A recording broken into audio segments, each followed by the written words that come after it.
Hey there YouTube, Mouse here. Today we're going to be doing something a little bit different from what I've done in the past. In as much that I'm going to do a review of these Dana boots. Now these are Recon 8-inch military style boots and they are my second proper pair. In fact my first pair I bought over 30 years ago and only replaced them about 5 years ago. They were incredibly worn out. I'd used them for paintball initially in my earlier years, and then in latter years they were pretty much used for walking the dog all year round, summer and winter, pouring rain, snow, ice, and in the summer. Now these boots here are fantastic. Having had a pair for 30 years or so, I think I have an opinion that matters, and this is what we're going to be talking about in this video, amongst a couple of other things, because I've got a couple of other ideas about these boots as well that you might be interested in. Now first off, they're all leather. They have a Thinsulate lining which will keep you warm, and they have a GORE-TEX lining which will keep you dry.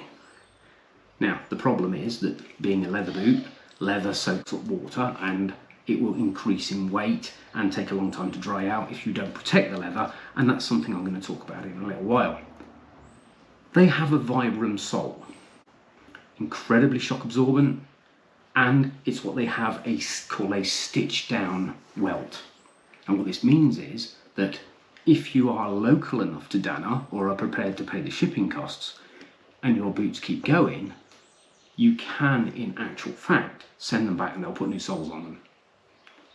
Here in the UK that means shipping them all the way back to the US, and that's not really happening, which is why I bought another pair of boots, to be honest. And I had frankly had a couple of offs on my motorcycle and completely trashed the toe caps, and I needed a new pair after 20 odd years, to be honest.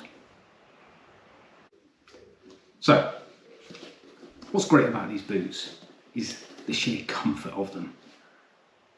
I've worn these for 8 to 10 hours non-stop without taking them off. They're a high boot, but not too high. When I was playing paintball, you were scrabbling around in the dirt, you were on your knees, you were doing this and doing that, and they were always great and super comfortable, to the point where you didn't even take them off to drive home at night. Now it's all about riding motorcycles. These are still brilliant. I can be in the depths of winter, in the cold, the rain is rushing up the front of the boot, and I am warm and dry. And there's nothing worse than cold feet, yeah, other than maybe cold hands. I cannot suggest these if you're prepared to pay the money, and they are, if you import them into the UK, going to be around £300, I reckon. They're 200 and some on the website, and there isn't a UK supplier that I'm aware of, which is unfortunate. But are they worth the money? I had 20 years out of the previous pair. What do you think? So that's half the story. They're a great boot. They will do the job, and they will do the job admirably, whatever you want. And if you want to go hiking in them, walking the dog, you want something that's going to last and it's your money's worth, this is the sort of thing that you're going to be buying. It may not be this brand, let's face it, you've got a huge amount of choice, but you can't go wrong with a Dana boot. It's that simple. But I mentioned earlier about the fact that they're all leather. And the problem I have here is that, yes, it's full grain leather, it will polish. But polish doesn't keep the rain out at the levels I need it to, particularly in the winter walking the dog, let alone on the motorcycle. I am, 3-4 inches deep in grass and it soaks in. Leather soaks up water. The GORE-TEX is there and you don't notice it, but it does mean that they take a couple of days to dry out. So I have something here that I have been using for 10 years more. Waterproof the leather, keep the water out of the leather, and then the GORE-TEX can do its job in allowing you to breathe. So what is it? Now I don't know whether you can see this, so I'm going to take a photograph of it later and just add it into the video. It's Harley Davidson leather dressing. Now there's loads and loads of products like this on the market. Dubbin, Danners do their own, they call it Danner boot dressing, surprisingly enough. Either way, keeping the water out of the leather in the first place is a damn sight easier than spending 2 days drying the leather out. If you've got a leather jacket, you're going to know that for sure. So we're going to put a load of this on, because we have, assuming it doesn't pour down with rain on us again, which it's been doing all this year, we're basically going to waterproof the boots ready for bike night in Weston-super-Mare tomorrow night. And they will be good for easily a month. I get a bit carried away, I put too much on, but if you look at this, it's got some in it, and I've had this pot for 6 or 7 years. That's how little you need. And I do my leather jacket and I do my vest with it as well, because hey, this is the UK and it rains in the summer whether you're on your bike or not. So let's put a load of this on the boots and see what it looks like when we're finished. Okay guys, there's no rocket science here. It's a case of rubbing it into the boots, getting it in all the seams and making sure the whole of the boot is waterproof.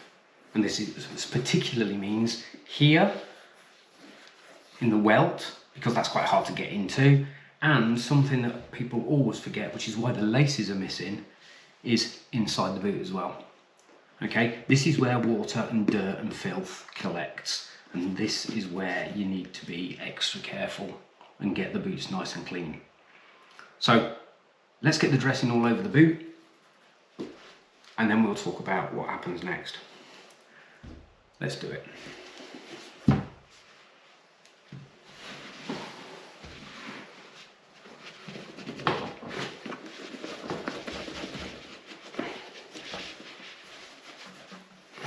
Now, as you can see, I'm rubbing it in, but what I'm really doing is putting as thin a coat on as possible, mostly because there's loads on this boot already, and this is all about precaution, minimising the problem of wet feet, or more to the point, leather soaking up the water. Yeah, there's no science to this. Pay attention to the seams. Danner have done an excellent job of pointing the seams in the right direction, okay, wherever possible. But of course, if you were doing this for the first time, and you'll notice my towel's moving all over the place, okay, then I would suggest that you be quite liberal with this. It's going to take 24 hours to soak in. All right. There we are. Now, I'll continue doing this. Okay. And I'll see you in a couple of minutes. So here we are. I've done both boots. They've gone nice, black and shiny because it's a petroleum based product. It says on the side, contains petroleum distillates. Okay, distillates, interesting word. Keep out of the reach of children, may be harmful or fatal if swallowed, do not induce vomiting. Okay, well, why on earth would you want to eat it? Okay, I'll put the part number down in the description, and I will also put the web link to these boots on the Danner website, because I think they are brilliant, and after 35 years of using them, I think they're worth the money. So the last part of this is a mini tutorial in laces. Now, what you have to do is lace the correct way. Now, everybody has their own opinion on this, but go with it for just for a moment, okay? Because this is the way I do it, and somebody once showed me this, and it is brilliant. The biggest problem with laces is not getting them the right length. Well, there's a knack to that, as you can see. There we are. The knack is that when you pull them tight, they stay tight, and they stay tight all day. Okay, so having got them even, I'm going to unpick this side again. I'm going to move it up one, so they're uneven. And now you put that one through the hole you've just made, and you get your horizontal, and you move that one up 2. And then you do this one, and you get your horizontal, and you move that one up 2. And you keep going all the way to the top, which I shall do just for the purpose of the video. And of course, if my foot was inside this boot, I could literally be pulling this tight as I went. Okay, I think that's enough. I'll just do the next one. There. Now, it looks like a normal lacing, but because of the alternate laces, you haven't gone round and round and round and round. And this works with dress shoes as well. It gets so much easier. You can loosen the laces so much more easily, get your foot in. When you pull them tight layer by layer, they stay as well. They lock underneath each other and hold each other in place, so you don't have to like keep the tension on the laces and try and do the lace up in a bow at the top, whilst maintaining tension on all of the laces down to the toe. All right, which brings us to one final bit on the Dana boot. The laces are nearly all the way to the end. This allows you to control the comfort, and the toe box is broad enough. I have wide feet, so this is a wide fitting boot personally. Okay, they come in a narrow fitting as well, but this lacing and the length of the laces right the way down to my toes. In fact, you can see the crease here where the boot bends as I walk. This gives me complete control of the pressure on my foot, and that is one of the main reasons I find this boot so comfortable for hour after hour after hour, whether I'm on the motorcycle or walking the dog in the hills. So there you go, YouTube. 3 things in one. Dana boots are fantastic. I love these. If you don't want a full leather version, there is an Arcadia version of this boot, but you're probably aware of this if you're watching this video, and panels of Cordura rather than leather are available. The boot dressing, whether you use this one, which I happen to like, or one like it, is invaluable. Keep the water out of the leather and you will have a much more pleasant experience. And finally, try this lacing. You may not like it. That's the BBC News. I wonder what's happening in the world now. You may not find this works for you. I've used it for years. It works beautifully for me.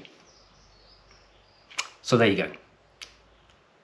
Until next time, YouTube, I hope you found this at least mildly interesting, and we'll find something else to talk about next time. Keep it easy. Ride safe.